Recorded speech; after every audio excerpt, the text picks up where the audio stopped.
العظيم استغفر الله العظيم استغفر الله العظيم اللهم صل على سيدنا محمد وعلى سيدنا محمد اللهم صل على سيدنا محمد وعلى سيدنا محمد اللهم صل على سيدنا محمد وعلى سيدنا محمد. Assalamualaikum warahmatullahi wabarakatuh.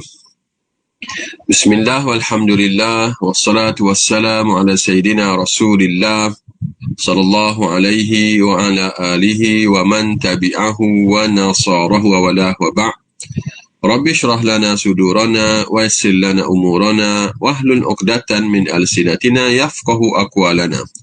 Allahumma alimna ma yanfa'una wa zidna ilma. Allahumma la sahla illa ma ja'altahu sahla wa anta taj'al hazna iza syi'ta sahla. Alhamdulillah, summa alhamdulillah, summa alhamdulillah. Apa khabar tuan-tuan, puan-puan, muslimin, muslimat sekalian? Mudah-mudahan pagi ini pagi yang lebih baik daripada semalam, dan insya-Allah esok lebih baik daripada hari ini. Baik, kita sambung pengajian kita dalam buku Pesan-Pesan Sabar. Hari ini sabar dan pemaaf Rasulullah SAW pada muka surat 110. Dan kita mudi macam biasa dengan hadis Nabi Muhammad SAW. Wan Abi Abdurrahman Abdullah bin Mas'ud radhiyallahu anhu qala ka'anni anzuru ila an-nabiy sallallahu mauhu wa huwa yamzahu ad-dama an wajhihi wa yaqul Allahumma ighfir li qaumi fa innahum la ya'lamun.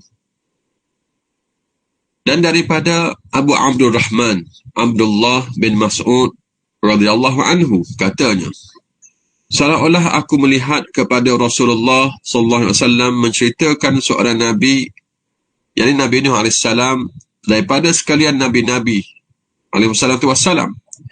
Dia telah dipukul oleh kaumnya sehingga berdarah dalam keadaan dia menyapu darah daripada mukanya dan berkata, yakni berdoa, wahai Tuhan, ampunkan dosa kaumku kerana mereka tidak mengerti. Kita akan lihat hari ini sabar dan pemaaf Rasulullah SAW. Adakah kita ni sabar seumpama mereka? Bila ditimpa masalah, bila ditimpa ujian, ini contoh-contoh yang kita akan sebutkan. Kerana kita ni, muslim-muslimat sekalian, kena tiru, kena contohi orang-orang terdahulu. Kerana sebagaimana kata-kata, tashabbahu wa illam takunu mislahum fa inna tashabbuha bil kirami falahu. Dia suruh kita tiru, tashabbahu, tirulah orang yang terdahulu daripada kita, orang yang hebat dulu. Kan dalam usaha kita meniru mereka itu ada kejayaan, ada kecemerlangan. Konfirmnya mereka telah berjaya. Mereka telah mengharumkan sejarah Islam, nama-nama besar yang diketuai oleh para nabi dulu, kemudian sahabat-sahabat mereka dan alim ulama selepasnya. Jadi kita tirulah mereka, perjalanan hidup mereka, bagaimana cara mereka bersabar, contoh dalam bab kita ini. Begitu juga dengan bab-bab yang lain. Jadi kita belum tentu berjaya lagi, kita tidak tahu. InsyaAllah kita juga akan turut jaya juga nanti. Dia pengakhiran, itulah pengiktibarannya. Sekarang kita tidak tahu. Baik. Sebenarnya pernah berlaku pada diri Rasulullah SAW ketika bertemu Bani Saqif dengan harapan supaya Bani Saqif beriman kepada Allah Subhanahu Wa Taala, dengan diiringi oleh sahabat baginda SAW, iaitu anak angkatnya Zaid bin Harisah. Nabi pernah pergi berdakwah dalam siri-siri dakwah Nabi ketika di Mekah. Dia cuba pergi ke Taif, bertemu dengan Bani Saqif untuk berdakwah di sana. Bila orang Mekah tak terima dia, bukan setakat tak terima, menghina, mencacinya, dan macam-macam dugaan yang kita pernah sentuh dan pernah kita tahu. Maka Nabi beralihlah dakwahnya ke selatan pula, pergi ke Taif. bertemu dengan Bani Saqif bersama dengan sahabatnya, itu Zaid bin Harithah. Tiba-tiba Bani Saqif merejam baginda sallallahu alaihi wasallam dengan batu melalui kerahan kepada anak-anak muda yang bodoh untuk menunggu baginda. Di tengah-tengah jalan, baginda dilontar dengan batu sehingga berlumuran dengan darah, termasuk Zaid bin Harithah radhiyallahu ta'ala anhu yang mendapat luka di kepalanya. Namun begitu, Nabi Muhammad SAW tetap bersabar dan menghalang malaikat yang meminta izin hendak membinasakan kaum yang kafir tersebut.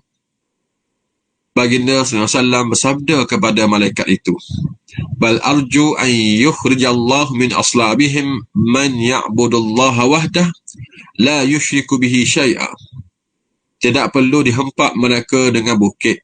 Bahkan aku berharap agar lahir daripada sulb, yakni keturunan mereka, generasi yang menyembah Allah Subhanahu Wa Taala dan tidak menyekutukannya. Dan betapa hebatnya tahap kesabaran Nabi kita Muhammad SAW. Sudahlah golongan Taif ini, orang-orang Taif menolak dakwah Nabi.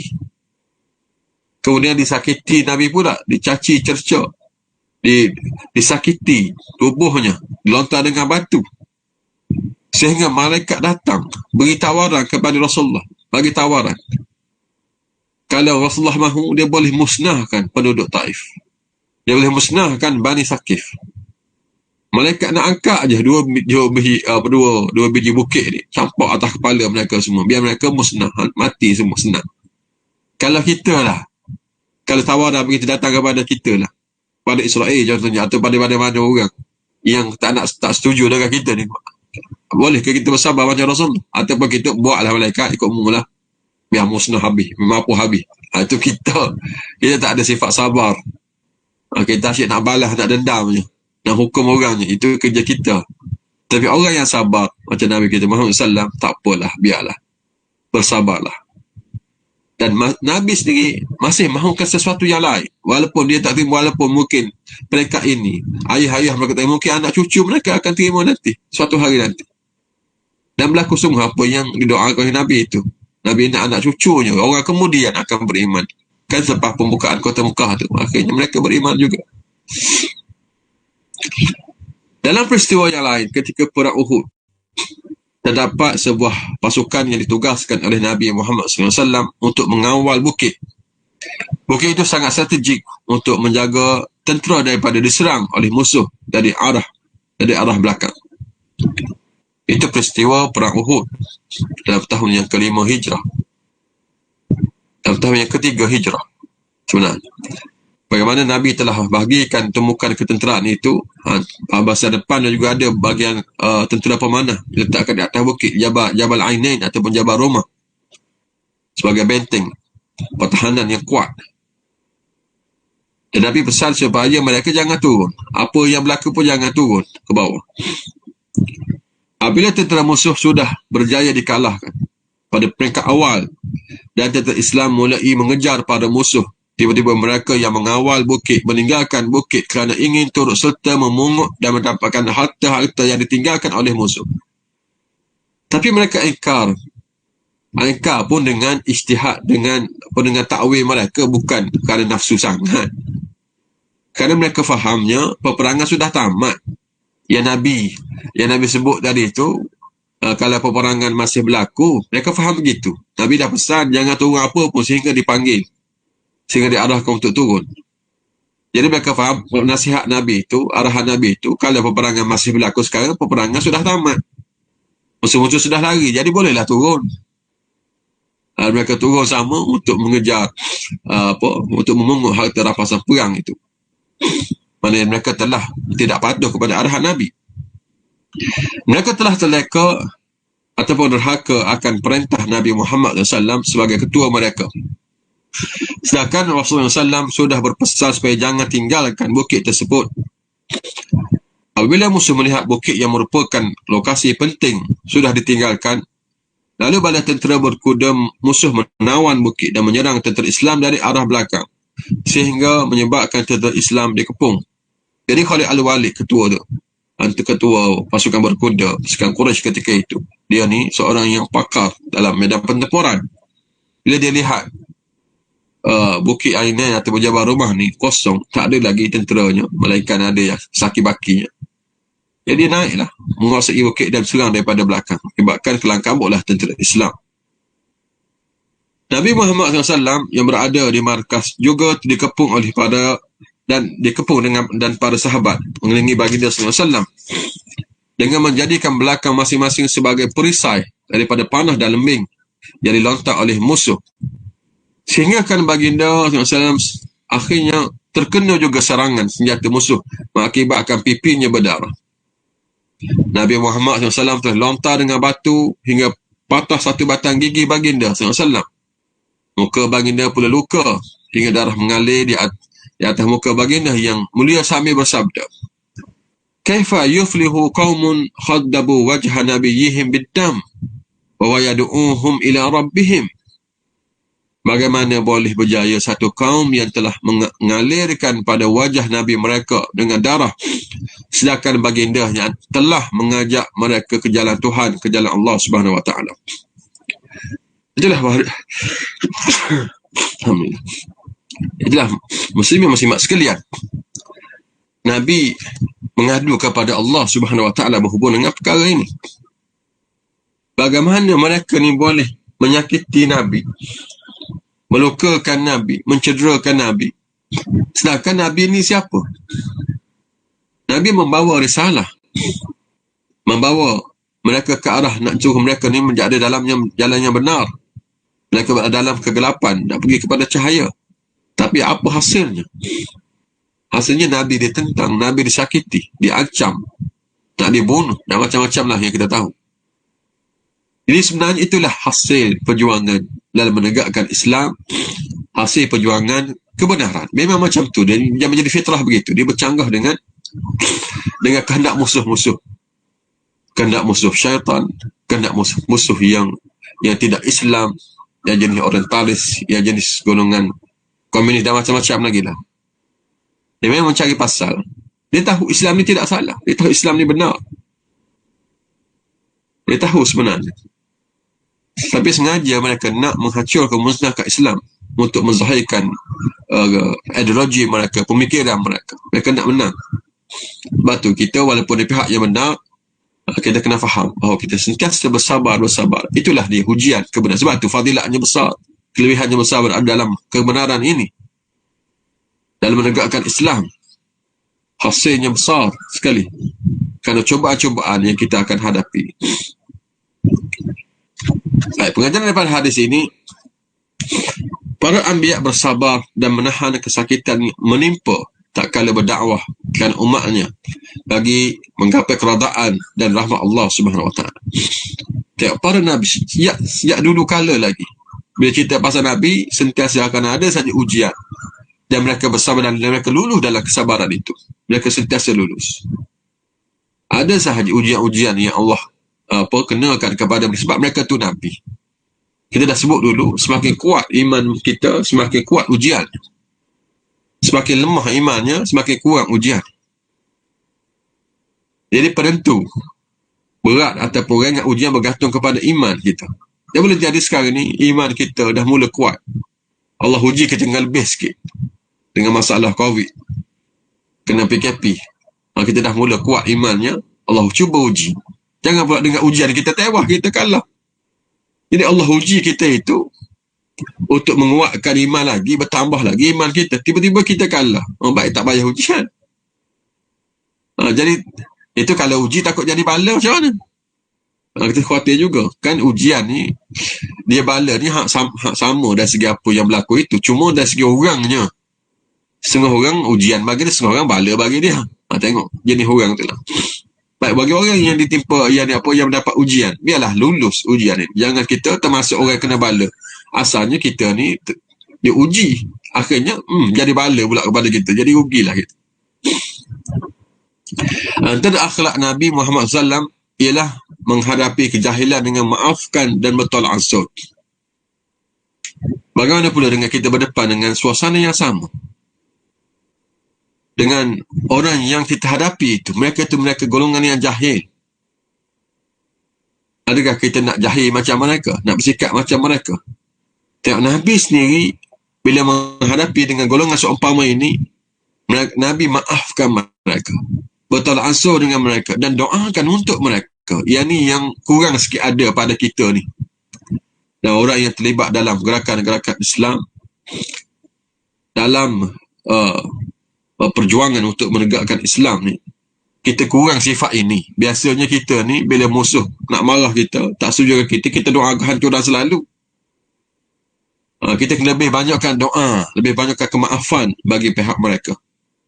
Lebih banyak itu. Sekali-sekala boleh, tidaklah salah kita doa kehancuran itu, boleh, tapi itu sekali-sekala. Kalau perlu sangat, tak tahan sangat dah. Nabi pun ada juga doa-doa dia yang bentuk kehancuran begini, sekali-sekala. Banyaknya maaf, banyakkan doa kebaikan. Mana tahu Allah beri hidayah kepada mereka, dapat pahala kepada kita, kita lebih ramai orang bersama dengan kita. Yang ni kekurangan yang kita ketara sangatlah dalam orang yang terlibat dalam dakwah ini. Kita asyik mendoakan kehancuran, mendoakan yang buruk berlaku kepada musuh-musuh, orang yang tidak dengar dengan apa yang kita dakwahkan itu. Selalulah doa-doa kebaikan, doa hidayah kepada kita dan kepada mereka. Pendekatan yang betul dalam menyampaikan Islam adalah berdakwah, adalah pendakwah diseru agar berdoa memohon petunjuk daripada Allah Subhanahu Wa Taala, bukanlah dengan membalas kejahatan mereka atau mendoakan orang yang jahat itu dengan keburukan. Disebutkan di sini begitu. Perbanyakkan berdakwah, perbanyakkan doa, sebab kita ini ditugaskan hanya untuk menyampaikan. Kita tak boleh memaksa mereka itu terima. Yang boleh membuatkan mereka itu menerima Islam, masuk Islam dan menerima Islam ni Allah Subhanahu Wa Taala. Sebab tu Allah akan tanya kita pasal kita buat kerja ataupun tidak, bukan kejayaan kita ataupun tidak. Kejayaan itu hak milik Allah. Allah akan beri kepada siapa yang dia mahu. Tugas kita hanya menyampaikan, hanya melaksanakan tugas-tugas ini. Pentingnya patuh dan mentaati arahan ketua atau pemimpin. Ketidakpatuhan tersebut boleh mendatangkan bahaya dan kerosakan yang besar. Ketaatan kepada pemimpin, kepada ketua mesti, melainkan bercanggah dengan syarak. Dalam bab jihad, bab ketenteraan, perkara ini amatlah dipentingkan sama sekali. Mana Nabi sendiri, pasukan Nabi sendiri, oleh kerana tidak berlaku perkara ini, maka Nabi akan bermasalah. Berhadapan dengan musuh, akan tewas berhadapan dengan musuh. Kerana bukannya tak cukup, bukannya banyak sangat tak cukup syarat satu, tak cukup syarat, dia tak ikut perintah je. Sudahkanlah. Dan kita hari ni berapa sudut tak patuh, tak ikut perintah Allah dan Rasul ni. Macam mana kita nak menang? Macam mana kita nak mengatasi musuh kita? Nabi, pasukan Nabi satu je kekurangannya. Satu je silapnya. Itu pun tersilap pandangan. Habis kita yang jenis sengaja macam-macam, kita tak ikut perintah Allah dan Rasulnya. Jadi kita tak cukup syarat untuk mencapai kemenangan sebenarnya. Untuk pergi lebih jauh lagi. Terlalu banyak kekurangan kita. Jadi kita sama-sama pakai perbetulkan agar Allah bantu kita. Allah bantu kita ni dengan sebab kita cukup syarat. Kita layak untuk diterima permintaan kita. Jadi kalau kita tidak cukup, kita tidak mempunyai persamaan dalam banyak sudut, bagaimana Allah nak tolong, Allah nak bantu kita. Kita bercanggahan sama sendiri, macam mana Allah nak bantu kita. Ditambah lagi dengan kedudukan kita, kewangan kita, pendapatan kita yang harap, bagaimana Allah nak terima doa-doa kita. Ditambah lagi dengan kita tidak ikut perintah Allah, kita lakukan kemaksiatan, kita tidak tunaikan kewajipan, bagaimana Allah nak terima permintaan kita. Jadi banyak syarat menyebabkan Allah tak terima, tak cukup syarat. Bagaimana Allah nak bantu kita semua? Bila kadang genting dalam keadaan kita berhajat perlu kepada bantuan Allah Subhanahu Wa Taala, semua ni kita kena ambil kira. Agar Allah pandang kita dengan pandangan rahmat, pandangan kasih sayang dia kepada kita. Betul Allah ni Ar-Rahman, Allah ni Ar-Rahim, betul. Tapi jangan kita lupa, Allah ni dia ada juga sifat-sifat yang lain. Dia maha adil, dia qahar, dia jabbar juga, dia muntakim. Selain dia Ar-Rahman, selain dia Rahim. Dia Rahman, dia Rahim ni dengan orang yang ikut perintah dia, yang patuh kepada arahannya, dia bagilah Rahman Rahim. Bagi orang yang ekar, yang buat maksiat, takkan dia nak kasihan belah pada orang yang buat jahat? Takkan nak kasihan belah pada orang yang buat zalim? Tidak. Dia akan hukum. Dia akan seksa. Dia akan murka kepada orang yang engkar perantar. Sebab tu kita kena pakat, walaupun kita ni tidak baik, dia tak ada masalah. Allah dengan kali Maha Pengampun, dengan syarat kita mahu ampun daripada dia lah. Kita mahu ampun, kita bertaubat. Jadi Allah akan kasihan belah balik kepada kita dengan sebab itu. Kembali balik ke jalan yang benar, bertaubat semua. Lepas tu kita mintalah doa agar Allah hindari kita daripada segala masalah yang kita hadapi ini. Baik, kita pergi kepada tajuk seterusnya. Sabar dalam menghadapi pelbagai musibah. Wan Abi Sa'id wa Abi Hurairah radhiyallahu ta'ala anhuma anin Nabi sallallahu alaihi wasallam qala ma yusibu muslim min nasabin wala wasabin wala hammin wala hazanin wala azan wala ghammin hatta syaukatu yushakuha illa kaffara Allahu biha min khatayahu. Daripada Abu Sa'id Al-Khudri radhiyallahu ta'ala anhu dan Abu Hurairah radhiyallahu ta'ala anhu daripada Nabi Muhammad SAW bersabda, tidaklah akan menimpa seorang Muslim kepenatan, kesakitan yang mengenai jasad, kesusahan, kesedihan, gangguan dan kesusahan, sehinggalah duri yang menusuk pada tubuhnya, melainkan dengannya Allah Subhanahu Wa Taala menghapuskan kesalahannya, yakni dosa-dosanya. Sekarang kita pergi kepada sabar dalam menghadapi pelbagai jenis musibah, pelbagai jenis masalah. Adakah itu berfaedah kepada kita? Ataupun dia tidak berfaedah, tak ada apa-apa, menyusahkan kita, betul-betul menyusahkan kita ke? Ataupun walaupun susah, ada benda, hikmah di sebalik itu. Ini kena jelas pada kita orang Islam, orang beriman, agar tidak rugi kita. Sebab dunia ni kita tak boleh nak kawal dia. Kita tak boleh nak mengendalikan dalam cerita, tak apalah, kita boleh kawal, kita boleh buat. Akhir-akhirnya, endingnya, cerita gembira. Memang macam tu dalam cerita. Tapi dunia ni kita tidak tahu. Bolehkah kita menamatkannya dengan cara yang baik? Tapi kita harap macam tu. Mau tidak mau, kita kena bersedia dalam diri kita sendiri. Dengan persiapan yang begitu cukup, rapi, untuk menghadapi keadaan yang kita tidak tahu, yang tidak menentu ini. Baik, hadis ini menunjukkan betapa pentingnya iman dalam diri seseorang Muslim, kerana ia menjadi syarat penerimaan amalan di sisi Allah Subhanahu Wa Taala. Yang luas lapangannya, bukan sahaja mengerjakan amalan wajib dan sunat, termasuk juga dengan meninggalkan maksiat. Jadi peranan iman, yang nombor satu sekali untuk kita pergi lebih jauh lagi, iman kita kena mantap, iman kita kena teguh. Sebab bila musibah menjelma nanti, bila musibah datang, masalah datang, yang lain tak boleh bantu, iman yang boleh bantu. Keimanan yang boleh berdepan dengan situasi itu.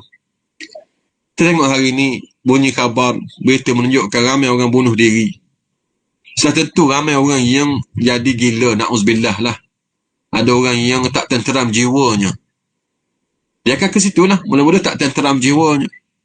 Ada yang gila, tu lebih selamat lah. Ada yang sehingga sanggup bunuh diri. Itu semua kerana apa? Itu semua kerana lemahnya iman. Tak boleh nak mengendalikan masalah itu dengan jayanya. Akhirnya bermasalah, akhirnya rusing, akhirnya kecewa, jadi gila, jadi tak tenteram jiwa, akhirnya bunuh diri. Na'uzubillah. Itu peringkat yang tertinggi lah, bunuh diri, habislah. Tidakkah kita ni orang Islam ni tahu bahawa mati itu bukan segala-galanya, bukan selesai masalah mati. Kan kita tahu itu. Kita diajar mati itu bukan penamat sebagai masalah kita, tidak. Ada lagi, panjang lagi perjalanan selepas itu. Jadi sepatutnya orang Islam tidak akan mengambil keputusan seumpama itu. Tapi kita lihat dari statistiknya, tinggi juga orang Islam buat keputusan itu. Ini perkara yang amat tidak wajar. Mana imannya, mana gagalnya kita semua dari segi menjaga akidah, menjaga keimanan selama ini. Ini pakat perbetulkan. Masing-masing perbetulkan diri, jangan duduk tuduh pada sesiapa. Masing-masing mantapkan iman, kuatkan ketakwaan kita kepada Allah Subhanahu Wa Taala. Kita diuji bukan macam orang-orang Palestin lagi sebenarnya. Mereka lebih berat daripada kita. Tak dengar daripada mereka pasal bunuh diri. Kalau nak kiranya mereka lebih berat, lebih dahsyat daripada kita. Covid pun mereka kena. Masalah dengan Israel pun kena. Masalah nak cari makan pun payah. Tapi mereka tidak ambil tindakan untuk membunuh diri. Walaupun lebih masalah daripada kita. Kerana iman mereka tu okey. Nak mana dengan kita ini? Baik perhatian sekalian, muslimin-muslimat sekalian. Jadi bahkan juga diberikan pahala sabar dalam menghadapi setiap ujian, sehingga sekecil-kecil kesakitan pada jasad seperti ditusuk duri yang kecil, maka apatah lagi kesakitan yang lebih menyakitkan jasad, termasuk kesakitan yang menyentuh perasaan seorang. Dengan syarat seorang itu bersabar, maka sabar dalam sekecil-kecil ujian pun Allah Subhanahu Wa Taala memberikan pahala yang melimpah ruah kurnianya pada seorang yang beriman. Baik, itulah berita gembiranya. Bagi yang ditimpa musibah, ditimpa masalah, bersabarlah, tak ada penghujungnya. Dan itulah kejayaan kita sebenarnya. Nanti kita akan bergembira, kita akan rasa bertuah Allah beri masalah itu, dan kita bersabar. Kita rasa untung. Jadi siapa yang tidak bersabar, maka rugilah, menyesallah dia nanti. Menyesal. Allah ni dia maha pengasih, maha penyayang, maha adil dia. Dia tidak uji hambanya itu sia-sia. Dia tidak uji usaha itu sia-sia begitu. Tidak. Dia uji itu ada sebab untuk meningkatkan ketakwaan, meningkatkan amalan dan menambahkan pahala-pahala. Dan mana kita akan bergembira dengan kesabaran yang kita lakukan itu nanti. Kita akan bergembira nanti. Percayalah, kita akan bergembira. Bahkan kalau kita kurang ujian pula, kita akan rasa, Allah, kenapa Allah tak uji aku dengan lebih berat lagi? Kan tidak aku lebih tinggi lagi kedudukan aku nanti. Sampai tahap tu nanti.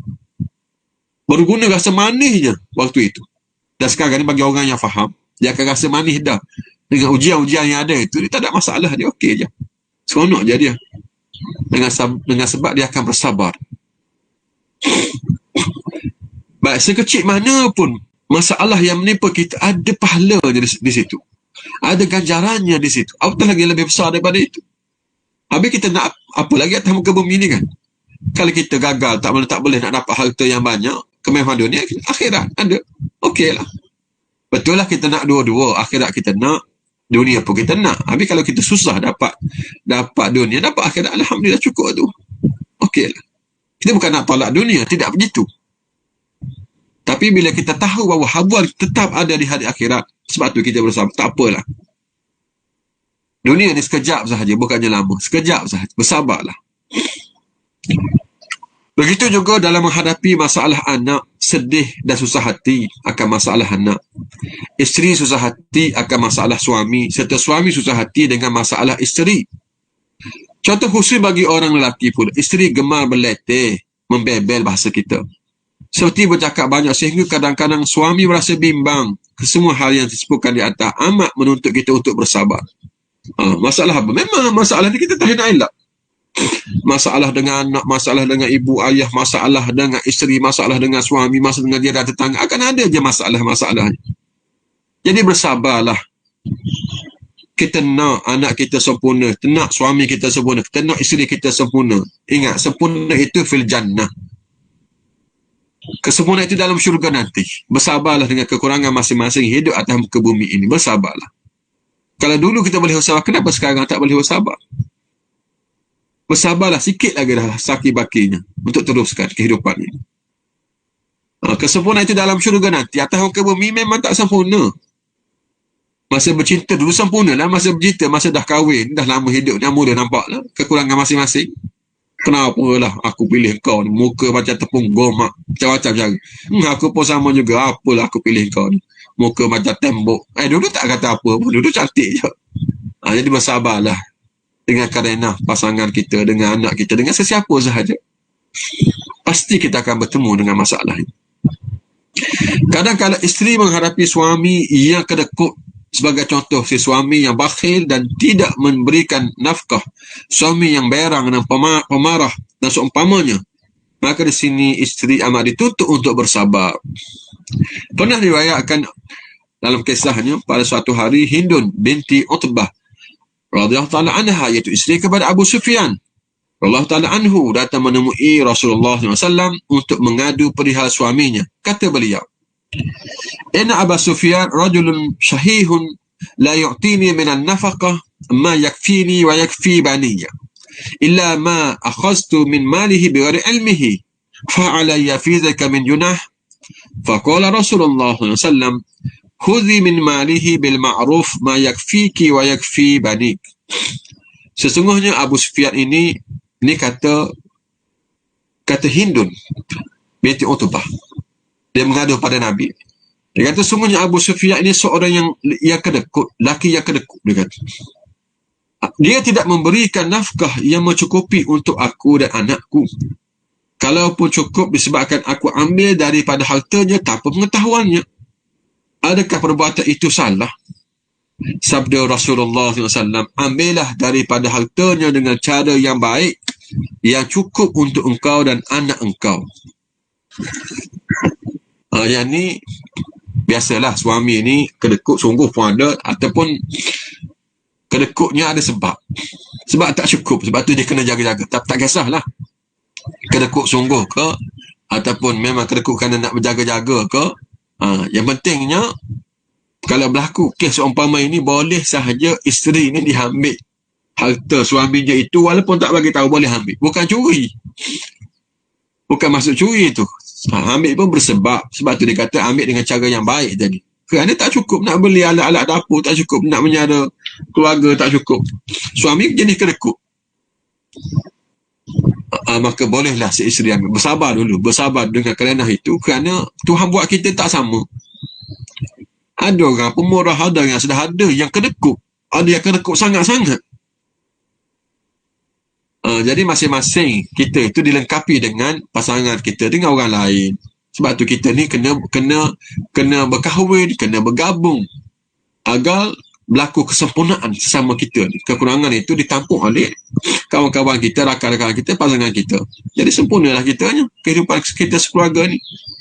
Macam kita ada pemarah, ada yang pemaaf, ada yang jenis-jenis memang tak marah langsung, ada juga tak boleh juga kan. Dia kena ada semua. Kalau marah sangat tak boleh juga. Kena ada, biar kita bersederhana, semua ada. Baik. Begitu juga jika menghadapi keadaan anak yang degil, yang dijadikan oleh Tuhan sebagai ujian kepada kita, ataupun si anak menghadapi ibu bapa yang tidak sabar, serta pelbagai lagi misalan lain yang sesuai. Banyak sudut dalam keluarga kita. Dalam keluarga dah banyak dah masalah yang kita hadapi. Semua tu kena bersabar. Apa natijahnya daripada kesemua musibah yang menimpa ini? Hatta syaukatu yushaku illa yushakuha illa kafarallahu biha min khataya. Sehingga duri yang menusuk pada tubuhnya, melainkan dengannya Allah Subhanahu Wa Taala menghapuskan kesalahan dosa-dosanya. Ini kelebihan menjadi seorang Muslim. Manakala mereka yang bukan Islam pula tidak mempunyai kelebihan ini. Berbeza dengan orang Islam yang sangat beruntung memilikinya, dengan syarat perlulah bersabar. Sehingga duri yang cocok kita kena terkena duri pun. Alhamdulillah. Sebab tu kita dah sebut dulu kan. Bersabar dalam menghadapi musibah ini, peringkat yang lebih tinggi lagi kita radhi, kita redha. Yang lebih tinggi lagi kita syakir, kita bersyukur. Kenapa kita bersyukur? Sebab inilah sebab masalah yang menimpa kita, kalau kita terimanya, kita akan dapat pahala. Kita akan dihilangkan satu dosa dan diangkat satu darjah. Jadi dapat free-free kita. Walaupun kena tercocok duri je, dapat pahala, hilang dosa, naik satu darjah. Kemudian yang masalah itu je saja yang menimpa kitanya, yang lain tak kena. Sebab tu kita bersyukur. Tapi tidak semesti kita pilih yang ni. Tapi kalau siapa yang boleh pilih tahap ini, tinggilah, alhamdulillah lah, hebatlah dia. Dia tiba musibah pun bersyukur, alhamdulillah. Siapa tak mau, silakan yang kedua, yang radhi, orang yang redha. Ataupun tak boleh, yang ketiga, yang sabar. Selain daripada itu, tak ada ranking lah, tak masuk ranking. Orang yang keluh kesah, orang yang jadi apa dia tak tentu hala, tak. Akhirnya boleh jadi gila atau boleh bunuh diri. Itu golongan yang tidak bersabar. Jika bersabar dalam menghadapi semua perkara tersebut, insya-Allah akan diberikan pahala oleh Allah Subhanahu Wa Taala. Inilah nikmat kepada orang Islam. Oleh sebab itu umat Islam perlu menjaga Islam dengan bersungguh-sungguh. Dalam hadis di atas ada beberapa bentuk musibah yang akan menimpa atau mengenai seorang Muslim. Tengok. Nanti Nabi akan bagi contohnya. Contoh jenis musibah, jenis masalah yang menimpa kita dan diberi pahala. Ada cantiknya hadis Nabi kita Muhammad SAW. Baik, yang pertama, an-nasab. Nasab ni kepenatan. Penat. Penat bekerja kerana mencari nafkah untuk anak isteri. Penat bekerja untuk mencari duit, untuk membeli pakaian yang bentuk aurat. Mencari duit sehingga untuk mengeluarkan zakat. Memberi sedekah kepada orang. Mengerjakan haji. Mencari duit untuk melakukan kebajikan dan pelbagainya lagi. Pekerjaan lain menyebabkan kepenatan. Baik. Penat yang kita sentiasa temui, sentiasa kena hadapi ni, merasainya ini, rupanya dapat pahala. Penat cari kerja, bekerja kita penat kan, dapat pahala tu. Penat memasak, dapat pahala. Penat pungut sampah, bekerja kita ataupun buat gotong royong, dapat pahala. Kepenatan itu berpahala. Anda kata kalau terus dapat sekarang juga kan ramai orang biar penat-penat pun tak apalah, dapat duit, sebab pahala ni benda tak nampak. Kalau kita buat kerja dunia tu, buat dapat upah, seronok lah kita kan. Tapi dia sebenarnya macam tu juga ni, cuma kita tak nampaknya. Kalau anda nampak berebut lah orang buat kerja-kerja amal, ramai orang berebut, orang tak sebab tak nampak. Tahu sangat bila kita buat gotong royong kan, bila buat gotong royong masa time nak masak contohnya, kita selalu buat kenduri, buat masak ni. Zaman bukan PKP lah, PKP tak boleh lah. Zaman dulu insya-Allah akan datang, kita akan terus dah buat dan terus yang buat lagi untuk masak nasi dan seumpamanya. Kita berasa sangat masa gotong royong tu, adalah alhamdulillah ramai lah orang mari. Tapi yang jadi masalah je selalu penghujung masalah. Yang makan tu ramai volunteer yang buat makan, yang volunteer yang hujung ni, nak ending ni, ini selalu masalah, tak ada orang. Anda kata kita tahulah penat ketika itu tu, ending yang paling tinggi pahala tu, nak cuci balik ni, ramai orang berebut sebenarnya. Orang tak buat sebab tidak ada, tak nampak. Jadi bergembira siapa yang selalu terlibat dengan situasi ini. Kepenatan kita itu dapat berpahala sebenarnya. Jadi bergembiralah. Allah pilih kita. Allah ni dia bagi peluang untuk buat kebaikan pada sesiapa sahaja di tempat itu, pada waktu itu. Jadi siapa yang perasan, dia mula-mula melakukan sebab Allah pilih dia. Contoh yang mudah, contoh yang simple saya selalu buat. Macam kita kat dapur kita kan, isteri dah masak ni.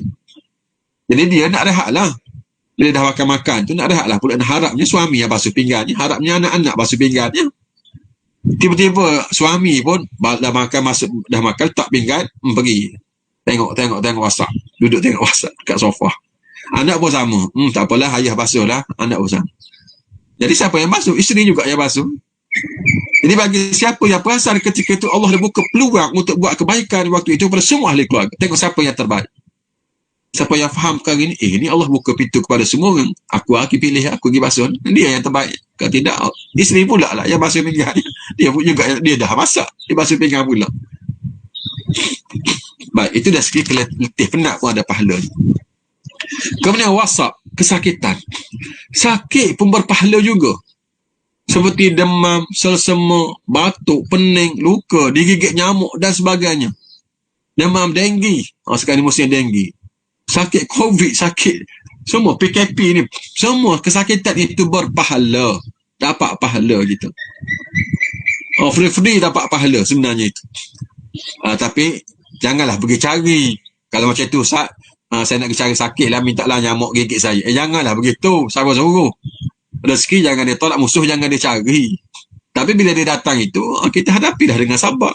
Bersabarlah, dapat pahala kat sini. Janganlah kita pergi cari masalah pula. Kita tak suruh pergi cari masalah. Bila masalah tu datang, kita gunalah ilmu yang kita ada, bahawa ini semua berpahala. Batuk pun dapat pahala, sesema pun dapat pahala. Kau dapat pahala ni sebab apa? Sesema dapat pahala, memanglah sesema. Masalah Allah timpakan kita itu, kita bersabar, dapat pahala kita. Jadi bergembira siapa yang ditimpa masalah. Itu semua pintu-pintu Allah buka untuk dapat pahala dengan sebab, dengan syarat dia kena bersabar. Kemudian kesusahan, kesusahan. Manakala kesusahan pula bererti menghadapi masalah keluarga apabila suami menghadapi isteri atau isteri menghadapi suami kerana perangai-perangai yang kadang-kala kita berbeza serta berselisih dan sebagainya. Hamun ni, yang ni kita rusing masalah akan datang. Apa nak jadi? Kita takut kita rusing apa akan jadi pada kita, masa depan kita ni macam mana ni. Itu pun dapat pahala. Keronsingan kita, situasi bila kita akan berakhir masalah COVID, masalah PKP kita pula. Itu pun berpahala, keronsingan kita itu. Dengan kita bersabar. Kenapa tak balik kampung macam mana? Bulan 12 boleh balik kampung, kau tidak lama tak balik kampung, nak tengok ibu ayah kita, nak tengok kebun kita, nak ziarah sanak saudara kita ni. Macam mana ni? Itu dipanggil hamun. Masalah yang akan datang. Kemudian kesedihan. Haznun pula. Haznun ni umpamanya berada dalam kesedihan akibat kematian orang yang dikasihi, kehilangan harta dan lain-lain. Sedih dengan apa yang telah berlalu. Kita berduka dengan apa yang telah lalu, itu panggil hazan. Ini masalah yang lalu. Kan masalah lalu kan dah lalu dah sebenarnya, tapi itulah kita ni manusia, bukannya kita ni plastik, bukannya kita ni malaikat.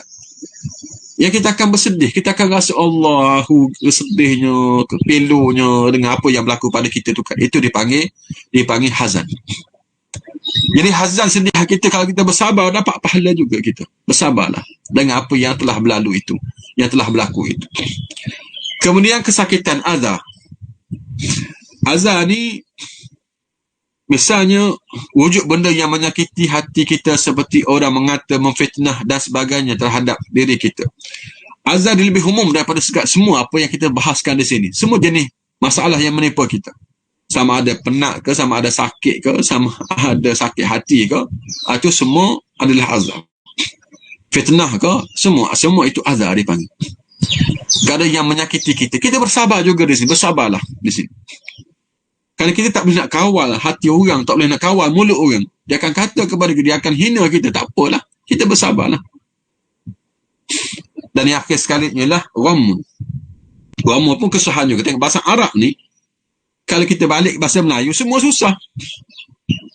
Tapi bahasa Arab, lain sebutannya, lain lafaznya, disebut, digabungkan, dia ada makna yang lain. Kita semua susah. Tengok hebatnya bahasa Arab, bahasa Quran, bahasa syurga. Ini makna yang dalam. Jadi ghammun di sini, ghammun dia adalah asyadul huzni. Mana kesusahan ni sedih sangat-sangat, pilu yang sangat-sangat, yang melampau sangat-sangat. Ghammun kita ni buntu fikiran kita ni. Tak tahu kita nak buat apa. Macam mana kita menghadapi situasi itu? Itu panggil ghammun. Mana duka cita yang amat sangat, kesedihan yang amat sangat, yang melampau, yang menyebabkan kalau tanpa kesabaran ini, yang menyebabkan kita ambil keputusan yang boleh apa, sama ada musnahkan diri dunia di akhirat. Siapa yang ghammun tak terkawal ini, itu yang berlaku kepada setengah-setengah orang kita. Yang sampai jadi gila, yang sampai jadi sasau, yang jadi tidak apa, tak menentu hidupnya, sehingga yang paling dahsyat, sehingga boleh bunuh diri. Itu ghammun. Ini perlunya sangat-sangat kita ni bersabar. Dan kita akan ceritakan kisah-kisah yang pernah berlaku dalam masyarakat kita, mungkin pada kuliah-kuliah yang akan datang, berhubung dengan situasi seumpama ini. Baik, kita pergi kepada kesimpulannya. Pengajaran hadis ini, bersabarlah dalam menghadapi semua ujian dan musibah yang menimpa orang beriman, kerana ia akan menyucikan dosa yang dilakukan. Sebab dapat pahala, hilangkan dosa, naik satu darjah. Itulah rezeki kita. Free kita akan dapat, walaupun kita ditimpa musibah. Seorang Muslim mesti sentiasa redha terhadap ujian Allah Subhanahu Wa Taala, kerana ia merupakan tanda kasih dan sayangnya Allah kepada kita semua. Allah uji kita tu, dia nak naikkan martabat kita, nak beri pahala kepada kita. Tiba-tiba kita fail, rugi ya. Tak lulus kita dengan ujian itu. Orang lain boleh lulus, kita tak boleh lulus. Jadi rugilah kita, termasuk golongan-golongan yang fail, yang gagal. Na'udzubillah, kita minta jauh.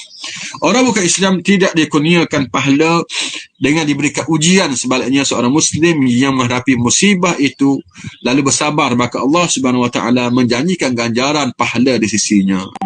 Kalau kita beriman, kalau kita Islam, kalau kita bertakwa, akan dapatlah kelebihan ini.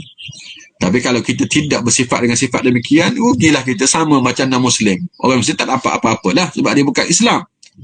Jadi kita kalau sama macam mereka, apa ke? Jadi rugilah kita. Kita nak biar kita ni beruntung. Dapat kebaikan pun untung, dapat masalah pun untung juga.